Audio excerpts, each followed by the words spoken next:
Well, this is probably going to be the first and only time I will ever do a double upload onto YouTube. Consider it my Christmas gift. Because after I wrote down all the reviews I currently have planned into a schedule, it showed me that I wouldn't be reviewing The End of Time until 2023 in December. So I asked you fine people, subscribers, gamers, if I should push it forward to this year, and the majority of you said yes, so here we are. Keep in mind, I'm probably not going to push a review forward ever again, just because I like doing things in order, he says after starting on Series 12 and then going to Series 8.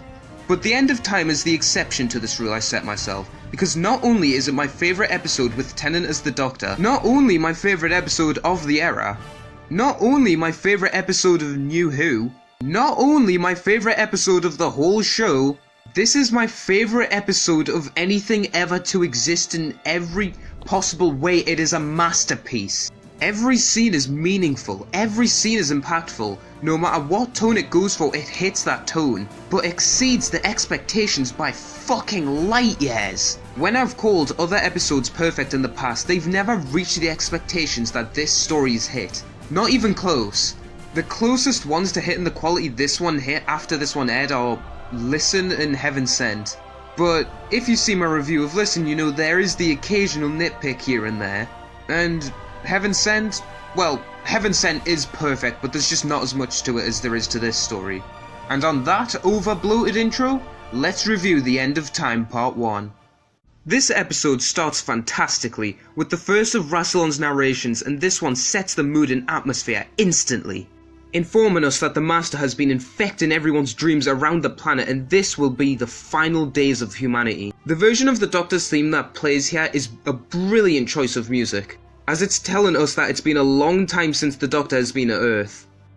Now obviously if you watch Torchwood you would know this, since Children of Earth happened before the events of this episode. Something that is referenced later in this episode as well, making the universe seem very consistent with its lore. Something that was never achieved again after Russell left.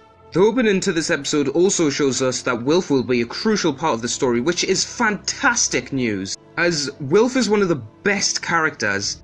And in this story, Bernard Cribbins proves to us that he's one of the best actors to grace this show. I also love the appearance of the ambiguous woman that appears in both parts of this story, as mystery characters like this always intrigue me. As when discussing this episode, it's up to the viewer who she is. There's no exact interpretation of who she is. More on her in part 2 though.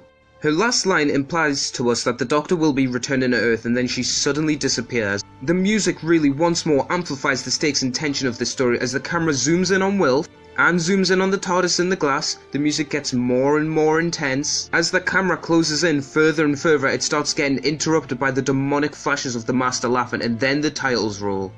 So much brilliant set up for the fantastic story already, and we're only 3 minutes in. Narrations from an ambiguous figure creating the intrigue. Same goes with another ambiguous figure who will be showing more and more as time goes on. Establishing that somehow the best Master is being brought back after we see him die in Last of the Time Lords. And establishing that the Doctor hasn't been to Earth in a long time. Speaking of the Doctor, we know that that killer cliffhanger from the waters of Mars kept the Doctor away from Earth for a long time. And that one fuck up, that one massive fuck up from letting all those insecurities, mistakes and loss and grief that happened throughout his terrible life, they took a massive toll on him, and for a brief moment, the Doctor turned into a villain, worse than anything the Master or the Daleks could ever conjure up.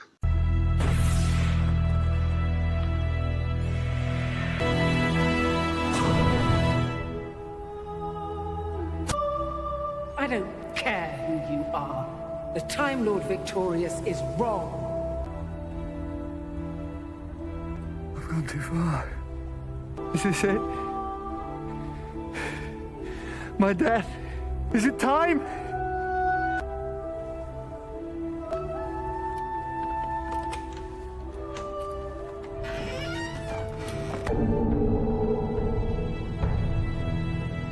No. And this is the story that has to deal with the aftermath of that. And that's why I do like the Doctor's entrance to this episode so much. It's a great subversion of the expectations.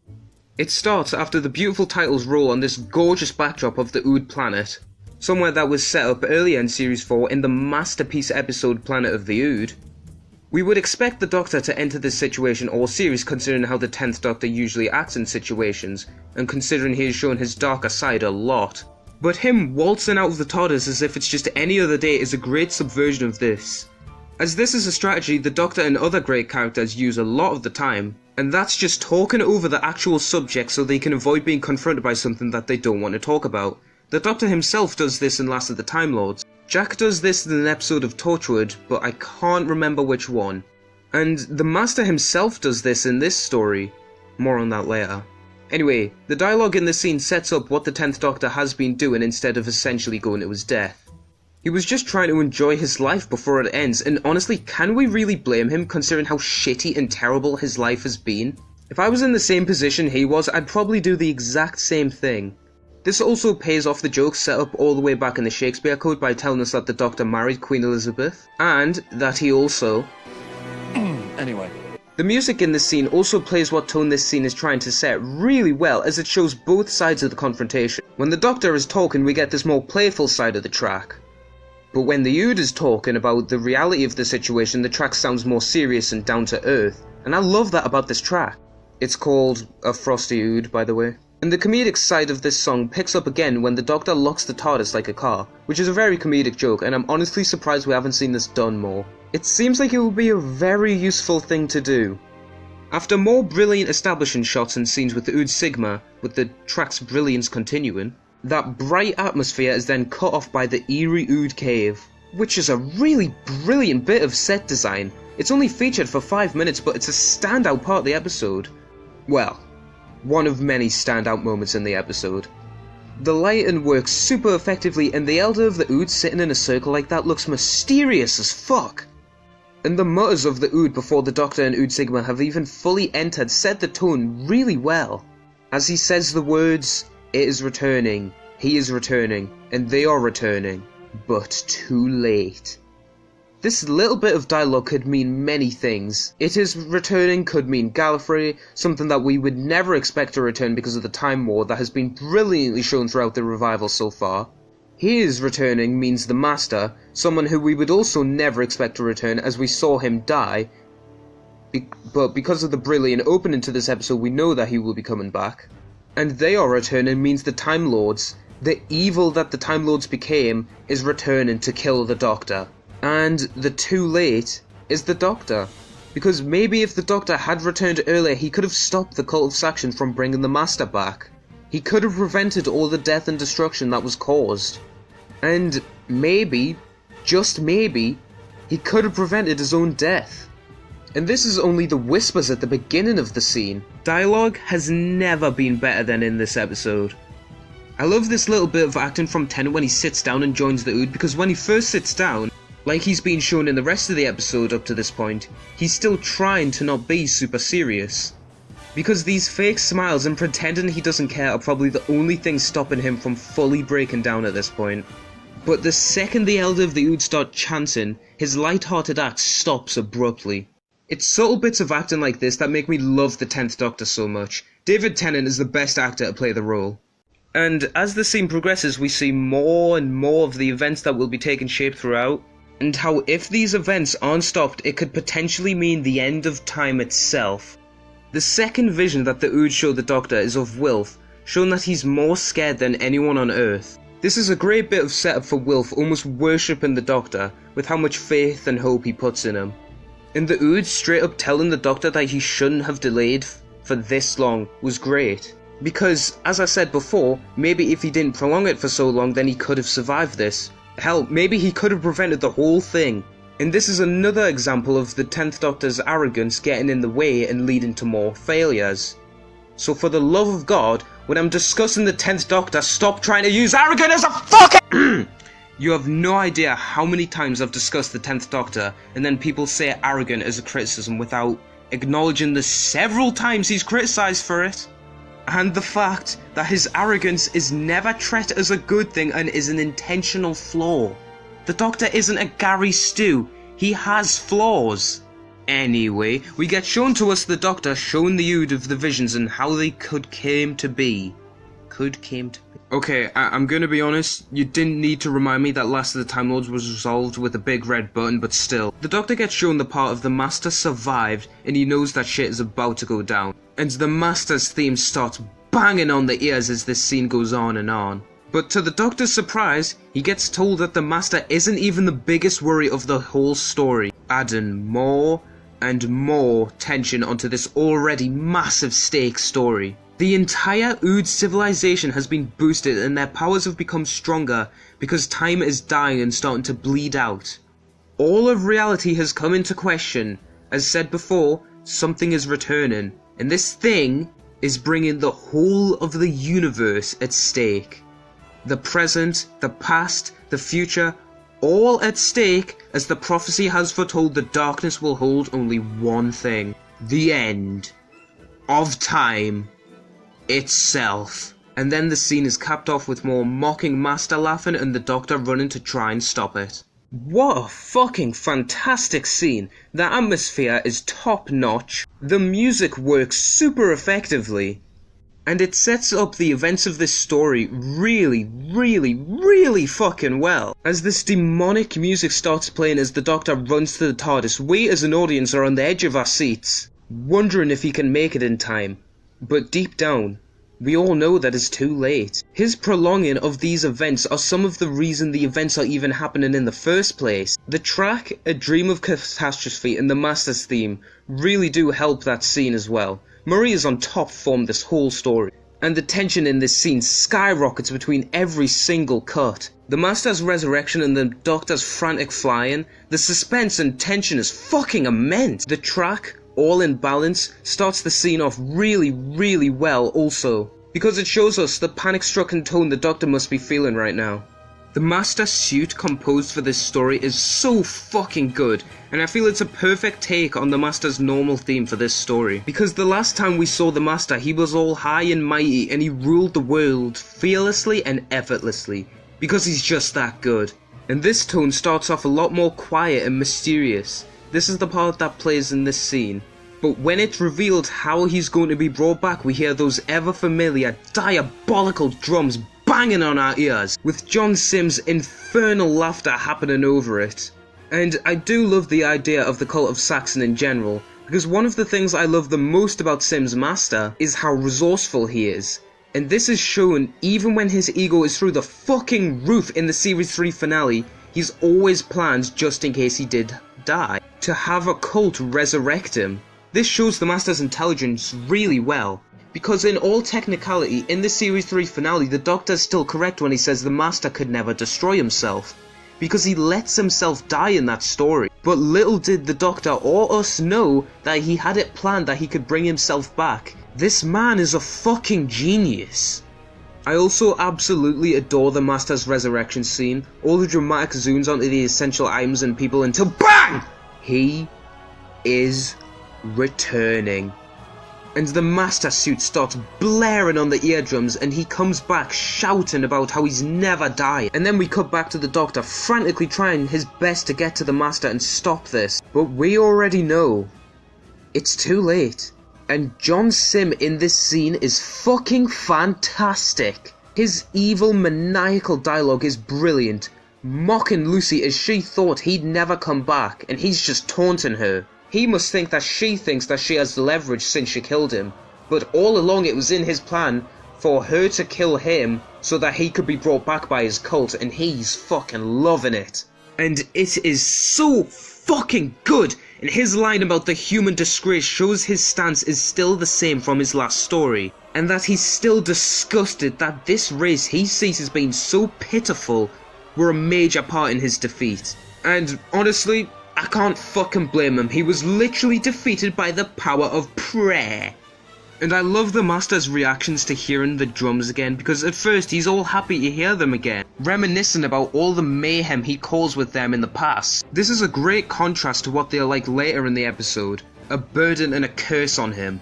I do love how in the resurrection scene this is one of the few times the Master is fully outsmarted by a human, because realistically, who would have predicted that Lucy Saxon could have stopped our Lord and Master? This is a brilliant subversion in an already great tense scene. The Doctor has finally landed, but he's too late. The building has been blown up and the Master's resurrection failed. And damn, that's a really cool transition shot. What an absolutely fantastic scene. It raises the suspense, tension and stakes of the episode incredibly well, and John Simm is just as encapsulating as he always is. Murray is absolutely smashing it with his music, and the new demonic master theme is incredible. And this is always a super great hook into the adventure we're about to go on. After some quick little establishing scenes showing the Naismiths at Christmas, showing us that there's still some people with alien technology on Earth that they definitely shouldn't have, which will come into play really well later. And it also establishes to us that the Master survived the massive explosion. We then cut to the greatest one-time companion being the most lovable old man in fiction. Well, one of them anyway. I love the scene where we see Wilf in the silver cloak. It's such a lovable scene. The track Wilf's Wiggle is a great little bit of goofy music that conveys the moment perfectly. And I love how on the bus we see how loyal Wilf is to the Doctor still. Wilf's loyalty to the Doctor is shown brilliantly here, and even better in part 2. More on that, well, in my part 2 review. After that we get our first proper scene with the Master after his failed resurrection, and I fucking love every last bit of it. It starts off ominously, with this hooded figure creeping up to the van, setting the audience up, and creating an impending sense of doom. And then when he lands next to the tramps we see him fucking ravaging the food, which creates even more suspense, leaving the audience to wonder, why the fuck is the Master so damn hungry? And I love the Master's little rants about what he wants, as it shows his insanity really well, and it really puts off the viewer. And that tone continues when one of the tramps says that he looks like Harold Saxon, and instead of the usual for this Master, he laughs when he's winning or when he's victorious, he starts laughing with him, knowing that he's been turned into a complete joke. The man who ruled the entire planet for over a year, only to have that work undone by this decrepit race, and now they mock him. And it starts to break him, and his tone of laughter turns into a threatening tone, until we see what this failed resurrection has done to him. We see that his body is being ripped apart, barely being able to grasp enough energy to live, and is instead exploding out energy. And I love how maniacally John Simm portrays this mix of insanity and slowly dying at the same time. And the shot of the corpses in the van shows how sadistic he really is. Not only did he eat these people alive and completely skin them, but he stood their corpses back up and put the clothes back on just to fuck with the tramps before he killed them. How fucked up is that? And I love and hate the sound effect that plays when the Master's body is decaying and dying.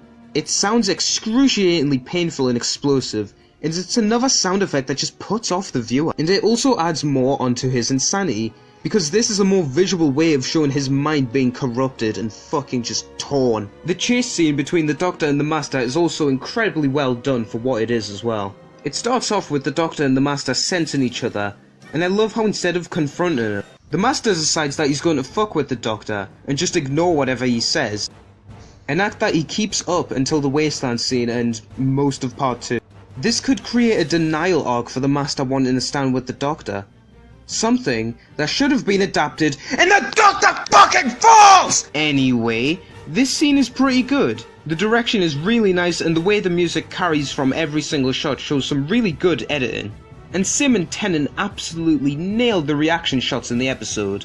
I love the last we see of the Master's face is him giving the Doctor the sort of look to say, come on. When the Doctor's giving him the usual spiel about how he should help him, the Master's just like, this shit again? And then he just jumps off while deciding to still fuck with them. A lot is said with body language in this story. I really like that about this episode. After a little comedic scene with the Doctor and Wilf reuniting... Is that your hand, Minnie? Good boy. We get the most tragic scene in part 1, and that's the cafe scene. I absolutely adore this scene, and everything about it is fantastic. I love how it starts off with Wilf just trying to have a casual conversation with the Doctor, which is a really sharp contrast to Tennant's cold, distant and moody look. which is showing the 10th Doctor trying to not let his emotions out because he knows that they get the better of him and they are the reasons for so many awful moments in his life. His side of the conversation starts off with him pondering and puzzling about how Wilf managed to find him and why they are still linked together, and he just doesn't understand it. Probably because his life has become so wrapped in shit. People telling him he's about to die, prophecies about returning, he's returning, they are returning. And I love that because it creates such a sharp turn in the conversation between the two. Because you can briefly see it in Tennant's brilliant performance that the Doctor realises Wilf is the only person he has left. Which already on its own is pretty tragic because he doesn't even know Wilf that well. But the bond between these two is brilliant. And you know how I mentioned that the Doctor was distant and puzzling before? It swiftly becomes the complete opposite. When the Doctor can finally share his emotions and feelings with someone, he tells Wilf he's about to die, almost just in pure spite of himself. Because realistically, if you were told you were about to die, you'd want to unpack it to someone. And as the scene goes on, we see what I was talking about before coming into fruition as the Doctor starts to break down. More and more as the scene goes on, and it's fucking heartbreaking. And I love the new direction that they took with regeneration in this story, where the Doctor doesn't accept the fact that he's dead. The emotional 10th Doctor, who has had family and friends that he genuinely cares for, would be dying sad and alone, and he's fucking distraught by it. This is a much more realistic and tragic way to show regeneration. I love Tennant's and Cribben's performance when Donna enters the scene, because before Donna even enters the scene, you can see the Doctor trying really hard not to just break down about his current situation. And poor Wilf, bless his soul, has unintentionally made the Doctor feel worse by reminding him that he had to erase the best part of Donna's life. And I love Tennant's delivery in the line, "If she ever remembers me, her mind will burn and she will die." Because you can tell he's trying to be straight and direct, but you can hear a bit of shakiness in the delivery, showing more of the Doctor trying his best to not let his emotions get the better of him. And I love how this scene actually lets him get a brief bit of joy by showing him that Donna's happy. But even that is squandered by the end as the conversation about Donna progresses even further. We see more and more of the Doctor's breakdown almost happening from line no one onwards. Murray Gold's score starts shining again as the scene progresses, and we see the Doctor starting to crack more and more. And with every preceding line we can see the Doctor just holding back the emotion, and it's fucking tragic. Because he's reminded of the unintentionally awful thing that he caused in the waters of Mars, and just as he's about to admit that he needs someone to travel with him to hold him back, something that the Doctor has been in denial about ever since he lost Rose, and we see the worst of this flaw in Series 3 in particular. Before he can admit it, his emotions have him so wrapped that he almost starts to cry. It just shows us where the Doctor is mentally. The 10th Doctor is at his weakest and most vulnerable throughout this story, and without anyone supporting him, he's hopeless. But despite the weakness and vulnerability shown in this story, he still shows some of the bravest acts ever shown in the show. And I love Wilfred's reaction as well, as obviously he didn't know how vulnerable the Doctor is right now, and he doesn't want to make him feel that way. And this is the first scene of many of Wilf and the Doctor's brilliant relationship, showing Wilf looking up to the Doctor. He looks up to the Doctor, arguably more than any other companion does, and he's seen him at his very worst. That's what makes so many of the scenes in this episode fucking tragic and heartbreaking to watch. And the final shot of the two in the cafe really does show how much was established in this scene, especially if you compare it to how the conversation started. And I love the way Tennant performs the Doctor admitting to Wilf that Donna would make him happier. It shows more of that brilliant bond of friendship, admiration and consolation I was talking about earlier. The fact that Wilf looks up to the Doctor, but the Doctor also looks up to Wilf. It makes that relationship so fucking wholesome. These two easily make one of the best TARDIS teams. And the track The End Draws Near absolutely carries that entire cafe scene. And it's one of the most beautiful pieces for the Tennant specials by far. I can't even say for Murray ever, because from this episode alone is some of his best material. I won't stop you, sir, but is this it?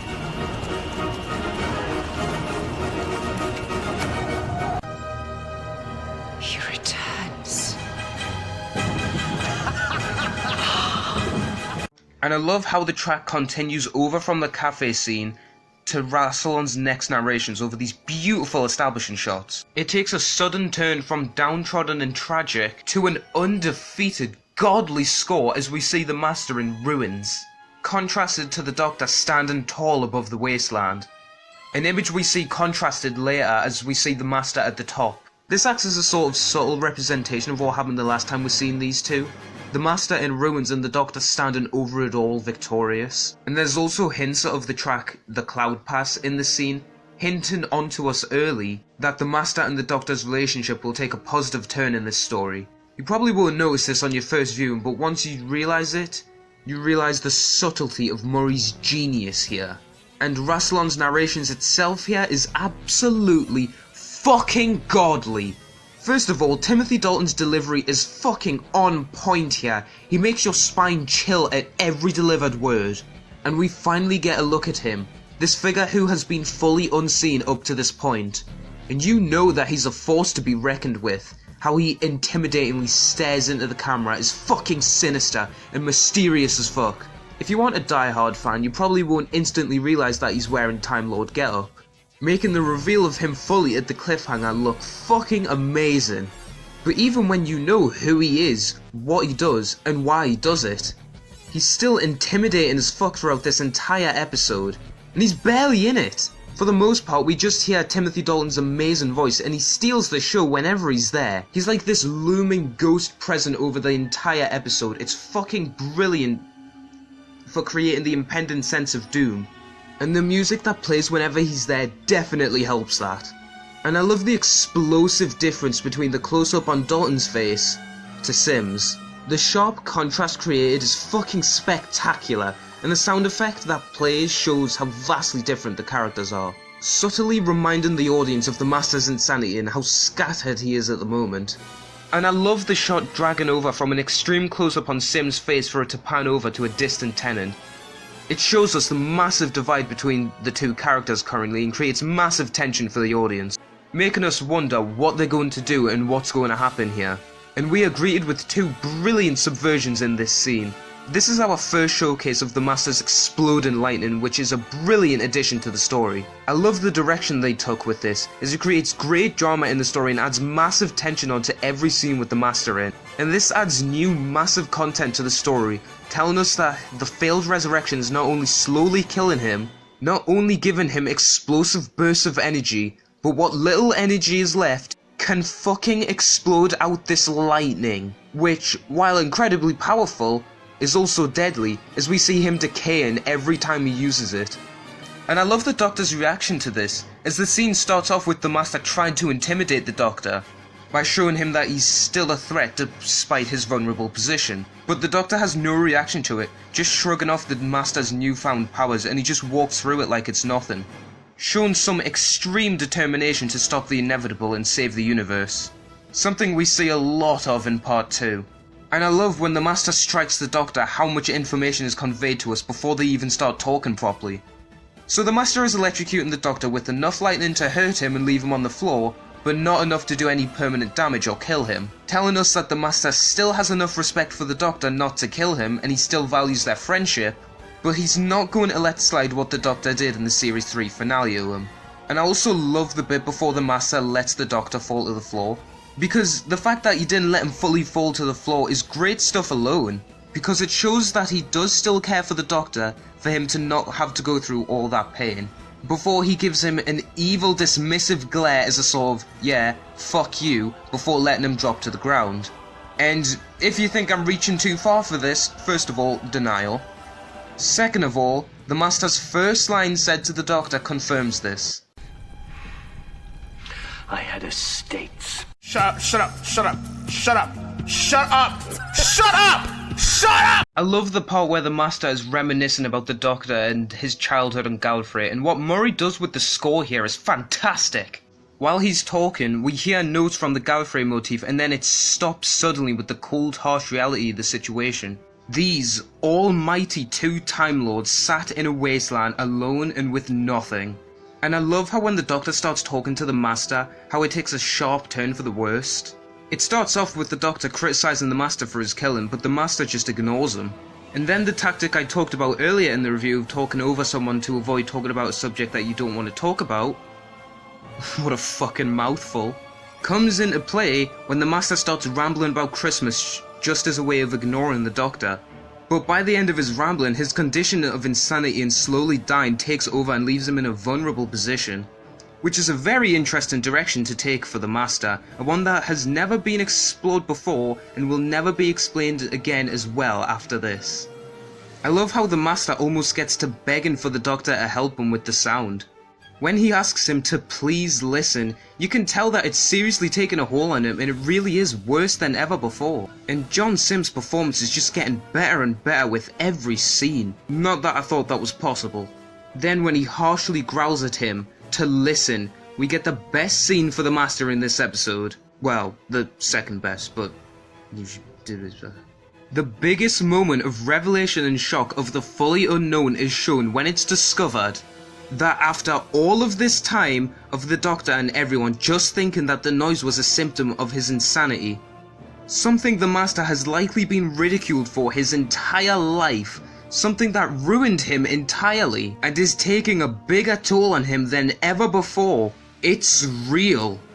The drumming in the Master's head is real. And it's a really revealing scene because you actually feel really bad for the Master. Yes, the scene is so fucking good that it creates sympathy for a psychotic murderer turned human-eating madman. You feel so much sympathy for him and everything he's gone through in that moment. And this comes into play massively in the second part when it's revealed what caused it. And despite all the Master's wrongdoings, can we really say that he deserves such an awful curse on his life? The moment where he indulges in the fact that it's real is such a brilliant moment, and the massive contrasting reactions from John Simm to David Tennant boost the tension even further than it's already been boosted previously. And then the Master is taken by the rich and foolish, and the Doctor is left in the wasteland knocked out and alone. Also, since there's not that much to talk about with the next scene, do you want to know something absolutely hilarious they did in the Russell era? Because the show had so little money behind it, they couldn't actually afford a helicopter, so they would just get these massive lights to shine down to create the illusion. And now you know this, you can never unsay it. Anyway, the next scene with the Nobles is really good. It shows Donna and Sylvia, well, being Donna and Sylvia, always brilliant. And I love that moment where a little bit of Dr. Donna is at the forefront, as not only does it touch on what Wilf was talking about in the cafe scene, but it is a really intense moment as the fun Christmas music stops and we get more intense music. And then it cuts back to the fun Christmas music when Donna snaps back to normal. But then the intense music starts again when we see who it was who captured the Master. And I love John Simm's brilliant acting here as well, as it shows great manipulation that comes into play later. As he's craving energy, you can also see him looking around the room for exits and escapes. And that sadistic smile at the end caps off the little scene masterfully. And then back with Wilf we get the return of our ambiguous figure. I love how Wilf is basically fully thrown into the deep end with this, but he still remains confident and loyal to the Doctor. And Wilf, taking arms, plays massively into the next part, and gives us some of the best scenes later on. The scene where the Doctor and Wilf meet again was also really good. There's some serious moments and comedic moments, and the dialogue here is very witty and well timed. That's the man. I was shown him by the Ood. By the what? By the Ood. What's the Ood? They're just Ood. And the Doctor's reaction to knowing Donna is still fighting for her memory of her former self is so heartbreaking. And I love the little moment with Sylvia at the end, that was really funny. Are you shouting at thin air? Yes. Possibly. And the scene with Wilf entering the TARDIS is just pure joy and oh so lovable. I like these little comedic scenes sprinkled throughout this story as it adds some much needed light moments to this extremely dark story. Even the very best quote-unquote dark stories do this. When we return to the scenes with the Master, I love how we can see him scheming the second he enters the room. It shows the Master's intelligence and quick wits really well. And I love how he starts off by acting dumb, but more and more as the scene goes on you can see that he has it all planned out. From the second he entered the room. I also like the Vinvoci. They look dumb and fun, and that's the point. And I love them. Also, the scene of the Master eating chicken is the perfect balance of comedy and shock. Comedy because, well, we're watching a quick compilation of John Simm's scranning chicken. What more can you even ask for in life? And shock because it also plays into the fear factor of the Master needing to get as much energy as possible. Balancing tones of comedy and seriousness is a very difficult thing to do, and this episode does it really well. John Simm's reactions throughout this entire scene of the gate being explained are brilliant. Especially the one when it's labelled as the Immortality Gate. Because something we know the Master wants more than anything is immortality. We also see this in the best classic Who story, The Deadly Assassin, where throughout the whole story the Master is a rotting, decaying corpse, clinging onto life, desperate to get more regenerations. And even in the one instance where the Master does die, he had the plan to be brought back by his disciples all along. And then Missy dies to the hand of Simm. For a really stupid reason, but it would have been a great fitting end for the character. Or should I say spy master? Never mind, the one-dimensional hyperactive Simm clone ruins all! Anyway, when the TARDIS lands, it shows some brilliant acting from John Simm. When he can sense it landing, you can see his plan running through his head from his acting with his eyes. John Simm is that good that he can act with his eyes alone, my god! But even while all of that is going on, he still keeps up the facade of helping these people as he gets on with his work. I love the little bits of dialogue between Ten and Wilf when they're going around the Naismith mansion. And practically every line of dialogue from Wilf is just lovable as fuck. Oh my lord, she's a cactus. Wilf is the joint second best companion. Do not even attempt to at me. The shot of John Simm working on the computer is absolutely fantabulous because we know, just from this expression alone, that everything he's planned is going his way. And when he says his name is the Master and completes his work, fuck. The Master suit starts blaring at our ears once more, telling us already that he's in a position of power again. And that smug smile just tells us all. And I love how when they are saying they're going to restrain him, you can see the smug look on his face, trying to look serious while he's so obviously holding back laughter. As he already knows that he's won, and he's about to become victorious once more. And this is further cemented to the audience when Naismith is talking about possible traps and explosives the Master might have set, while the camera slowly zooms in on the Master's smug face, his vainglorious truly being at its peak here. We as an audience know that it can only go downhill from here. And this is one of the things I love the most about Simm's Master, and why he fails in The Doctor Falls. How resourceful he is. This Master, in his first story, for the first time in the show's history, has already won and is in a position of power before the Doctor has even arrived. In this story, after being resurrected for 48 hours at the very, very most, he already has control over what he wants. Then, in The Doctor Falls, he rules a city in a Monda ship, then gets fucking overthrown. Not a chance in hell would this Simm accept being overthrown, or would anyone even stand a chance of overthrowing him. In the scene when the Doctor is questioning the Vin Voce, which does have some very well-timed comedic jokes, the Master suit is playing the whole time, and it suits the tone extremely well. And the moment when the Doctor is told what the gate is capable of, the tension peaks with that part of the track, and then the Doctor storms off, creating even more suspense and tension and the stakes promised of bringing the end of time itself. We know are gonna happen soon due to the fact that the Master is possibly about to have control over the entire planet. We know this due to his smug, vainglorious expressions before. The stakes have never been as raised as high as this before, and shit really hits the fan after this. I love how when the Doctor runs into the room, the news music is still carrying over from the scene that happened before, which also rushes extreme tension. But the second all the build-up of the Master is paid off, when he breaks out, those distinct 4 drum beats dominate the soundtrack once more. And John Simm starts fucking killing it more than he has been already, when he starts talking down to the Doctor and everyone, knowing he's about to fuck shit up. He's so condescending and mocking, and he's threatening as fuck, especially when he shoots the lightning. I love how the Russell trope of having an event shown on the TV actually comes into play really well here, because we see how all over the place, worldwide, how the Master is infecting everyone. And the frantic, all over the place music really accentuates the shock and horror of the whole thing. And the Master's manipulation and cunning genius shows us he already planned far enough to lock the machine, making the already vulnerable Doctor feel truly completely useless because there's nothing he can do in this current situation. And I love how we see every previous character from the story get affected as well. It makes the story stakes go even higher because it's affecting the characters that we care about, like Sylvia and Donna's fiance, and most importantly, Winston.